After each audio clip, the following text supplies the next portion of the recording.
I was 24 years old when I realized silence could hurt more than shouting ever did. The realization didn't arrive with a confrontation or an argument. It arrived quietly, on an ordinary Tuesday evening, when I was scrolling through my phone after work, half asleep and half bored. That's when I saw it, a photo glowing on my screen like a cruel little secret. My parents stood side by side, dressed elegantly, smiling beneath warm golden lights. Behind them was a banner that read 30 years of love. My mother's hair had been done professionally. My father wore the suit he saved for special occasions. Around them were familiar faces, relatives, family friends, even distant cousins I barely spoke to anymore. It was their anniversary party. I hadn't been invited. At first, my mind scrambled for reasonable explanations. Maybe it was a surprise party and I was meant to show up later. Maybe my invitation had gone to the wrong address. Maybe my sister had forgotten to tell me, she was always busy, always overwhelmed. I refreshed the page. More photos appeared. Laughter. Toasts. A cake big enough for a crowd. Still nothing from anyone. My chest tightened in that slow, sinking way that doesn't feel dramatic at first, just heavy. I checked my messages. No missed calls. No unread texts. Not from my parents. Not from my sister. Not even from the aunt who usually couldn't wait to gossip. I sat there longer than I should have, staring at the screen like it might change its mind and reveal that this was all a misunderstanding. It didn't. I thought back to the years leading up to that moment, the way I'd moved out at 18, worked part-time while studying, learned to rely on myself because I had to. I remembered how my independence had been praised publicly but quietly resented at home. "You don't need us anymore," they'd say, half joking, half accusing. Maybe this was the cost of being self-sufficient. I told myself not to cry. I told myself I was an adult and adults didn't fall apart over parties. But this wasn't about cake or decorations.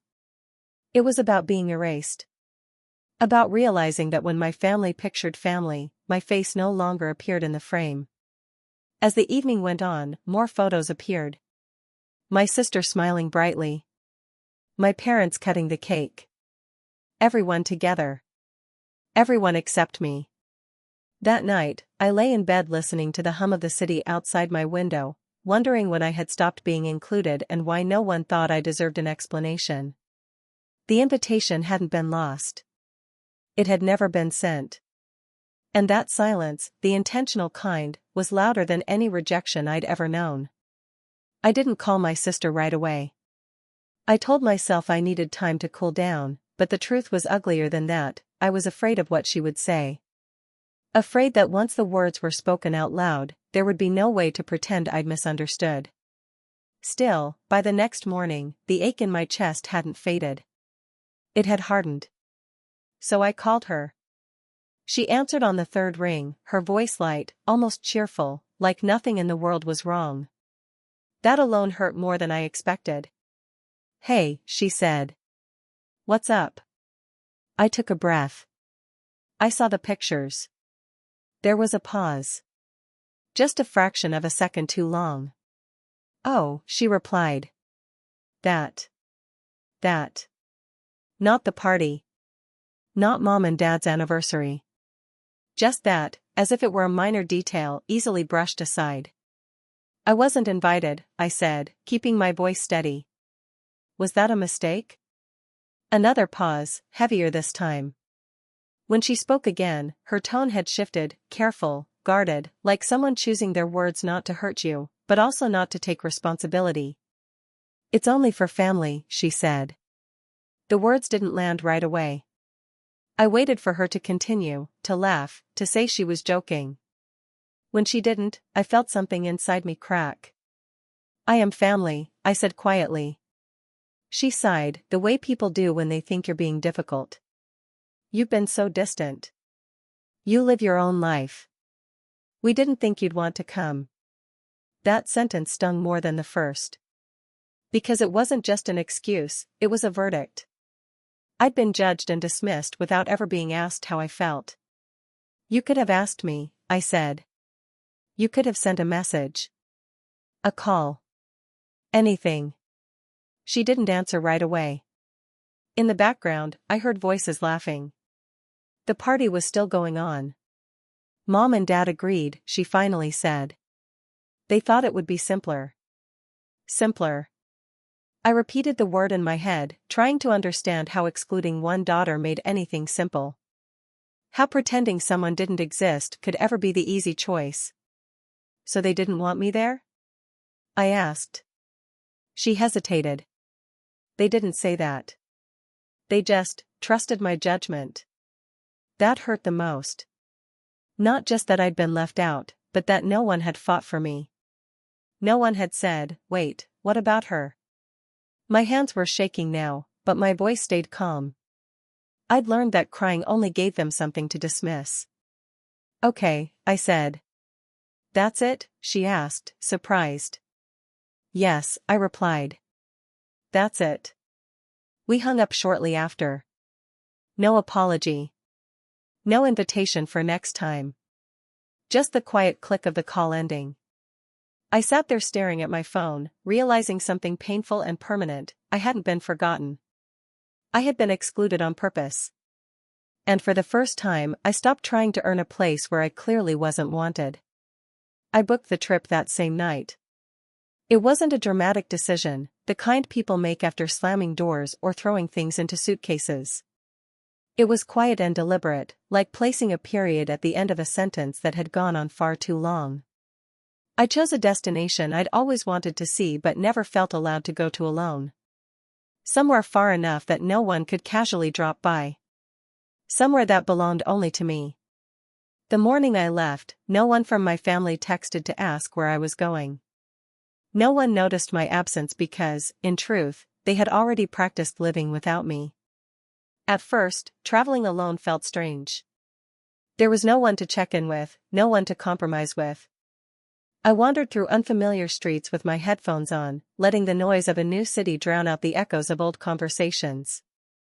I ate breakfast by myself, watched the sun rise over buildings that didn't know my name, and felt something unexpected settle in my chest. Relief. Without my family's voices in my head, I realized how often I had been holding my breath around them, waiting for approval, bracing for disappointment, shrinking myself to fit the version of me they preferred. Alone, I didn't have to perform. I didn't have to explain why I lived the way I did. I was just me. One afternoon, I sat on a quiet beach, my feet buried in warm sand, watching waves roll in and pull back again. The rhythm was steady, patient. No demands. No conditions. I thought about how easily my family had decided I didn't belong at that table, and how hard I'd worked my whole life to prove I deserved a seat. Out there, with nothing but the sound of water and wind, it finally clicked: belonging shouldn't feel like begging.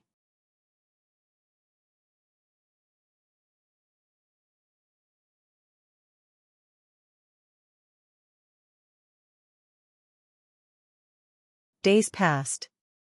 Then a week. I stopped checking my phone every hour.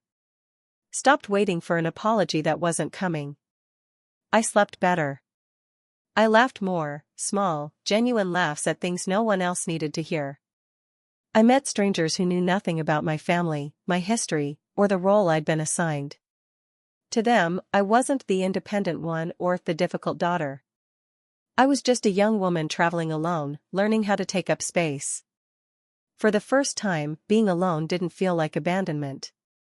It felt like freedom. On the seventh night, I lay in bed, window cracked open, city lights flickering outside.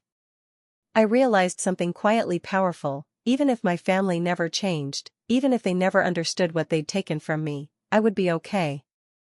I had learned how to breathe on my own. And that's when my phone rang. 2:14 a.m. My mother's name lit up the screen, trembling in my hand, and I knew, whatever waited on the other side of that call, this version of me would never go back to being small again.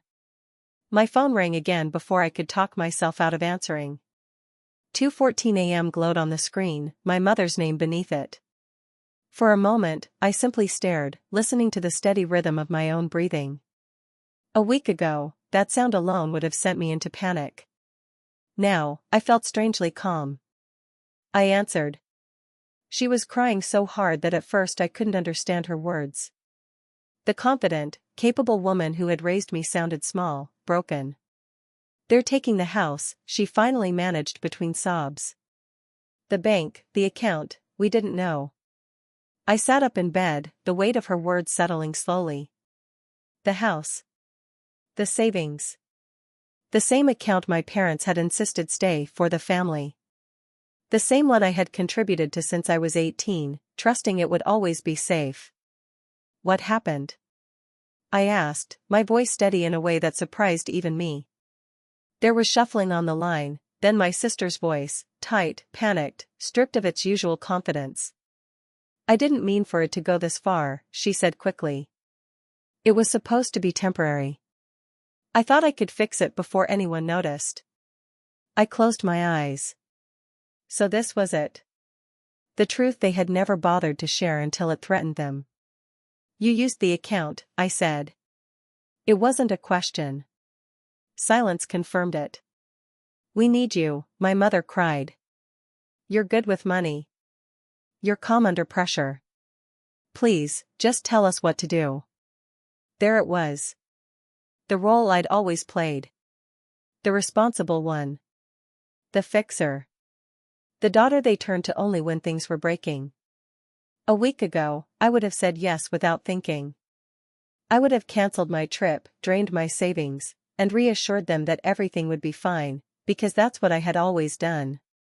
But I wasn't that woman anymore. I remembered the party. The photos. My sister's voice saying, "It's only for family." I remembered how easily they had decided I didn't belong when it was convenient. My sister's voice shook. "Please. You're the only one who can help us." I took a slow breath and asked the question that had been sitting quietly in my chest all week. "Do we even know each other?" The line went dead silent. "I wasn't family when it mattered," I continued gently. "I wasn't family when you celebrated without me, when you decided I didn't deserve an invitation, or even an explanation." My mother tried to interrupt, but I didn't stop. "You don't get to erase me when things are good and remember me only when everything falls apart." There was crying again. Apologies. Promises to do better. To include me next time. Next time. "I hope you figure it out," I said, not unkindly. "I really do." And then I ended the call. I lay back against the pillows, heart racing, tears slipping down my temples, not from guilt, but from release. For the first time I had chosen myself without apology. In the weeks that followed, they managed. Not easily, and not without consequences. I heard about it through distant relatives, through fragments of conversations that no longer demanded my involvement. I finished my trip. I came home lighter. The sweetest revenge wasn't their struggle. It was my freedom. Because I finally understood this truth. Family is not defined by who calls you when they need something, but by who stands beside you when they don't.